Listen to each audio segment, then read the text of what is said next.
The UK sports press reported on a Premier League football match that was halted because an unknown drone was flying over the ground. Happily, the match was not stopped for long, no one was hurt, and so far as we are aware, no one broadcast rival footage of the match. But it's not just sports grounds that are considering what they should do in similar situations. Many infrastructure operators are considering the threat to their operations that may be posed by an errant drone. Many use drones in their own business, for construction purposes, survey or inspection, and airports exist to enable their own aviation operations. Of course, there is an extensive drone regulatory regime, and most operators follow the rules, but a drone in the wrong place may disrupt other airborne activity, as well as posing a threat to those on the ground.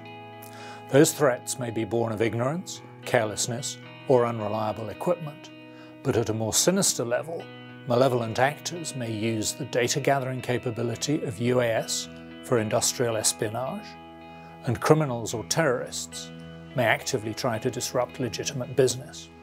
That is the context of our latest video on legal issues affecting the infrastructure sector.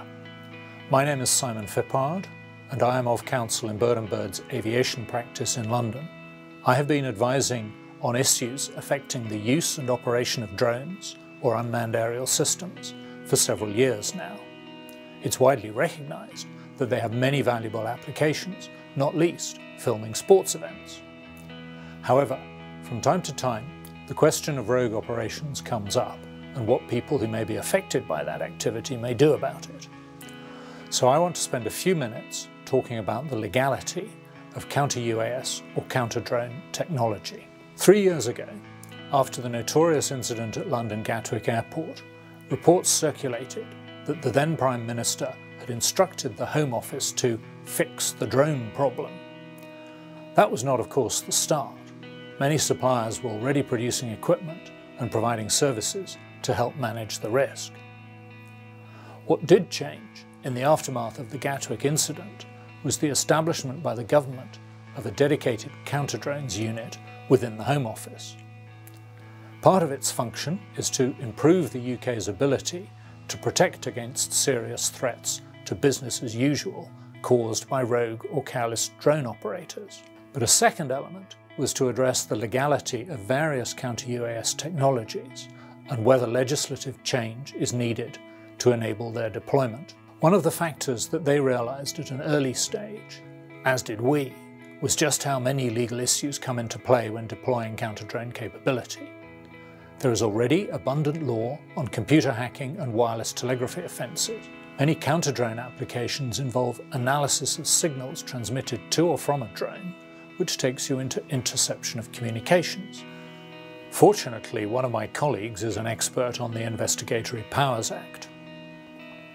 Some effector technology may take over a drone and thereby deny its owner the use of it, or may damage a drone. This raises question of conversion, criminal damage, or offences under aeronautical regulation. A few years ago, we advised an overseas aviation regulator whose concern was the liability exposure of an airport or an ATC agency. What would their position be if an accident took place because of an unauthorised drone and they had taken no countermeasures, despite the availability of counter-drone capability? An airport or an air navigation service provider may be concerned about the way in which occupiers' liability principles apply. Similar issues obviously apply to other operators of mass transit systems. Power, communications, and other utility suppliers may be concerned about malicious use of drones to disrupt plant or distribution networks. We have advised a number of businesses employing UAS for survey of machinery, cables, pipelines, or other infrastructure, and rogue drones in the vicinity may hamper those operations, even if there is no malicious intent. Some overseas jurisdictions have taken the simple step of authorising specific counter-UAS plans on the basis of safe harbour from other legal consequences for individuals and organisations when operating within the terms of that plan. At one stage, the UK government was clearly contemplating a licensing regime which would enable private actors to deploy both detector and effector technology. But the counter-drone strategy issued in October 2019 appears to have rowed back somewhat from that approach, possibly in the light of the number of different legal issues that should be taken into account. Broadly speaking, counter-UAS capability is divided into detector and effector capability. Some products simply identify the presence of an unauthorized drone.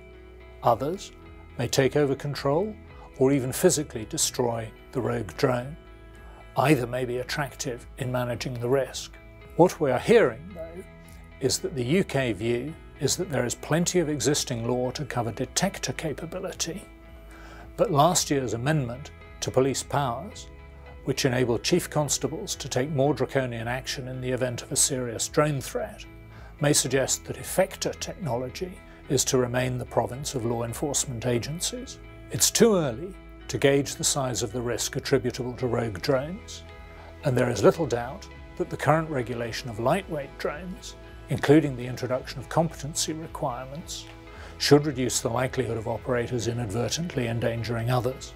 However, the absence of a comprehensive regulatory regime for counter-UAS equipment leaves both suppliers and potential users in a quandary. Our experience is that almost all technologies are unique and require careful analysis to ensure that their operation is lawful. I and my colleagues have been advising equipment and service providers and their customers over a number of years. We continue to follow the development of regulation and welcome the opportunity to assist in navigating any problem areas. Thank you for listening.